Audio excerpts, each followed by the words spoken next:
Hello everyone, welcome back to another video. I want to start out by apologizing for, the lack of uploads the past couple of weeks. I've been dealing with some stuff.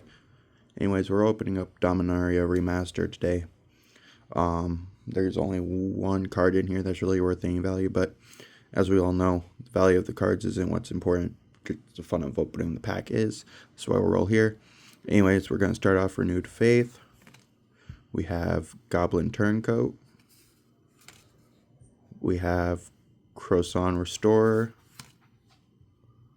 Subterranean Scout, Leaden Fist, Nomad Decoy, my bad, Break Asunder,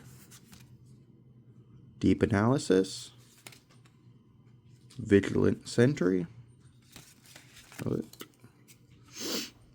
Lightning Rift, Nature's Lore, Dread Return, Forgotten Ancient, got a Juggernaut, and we got the Plains card, then an Elephant token. Anyway, thank you guys for watching. Again, sorry for not posting for a while. Have yourselves a good day.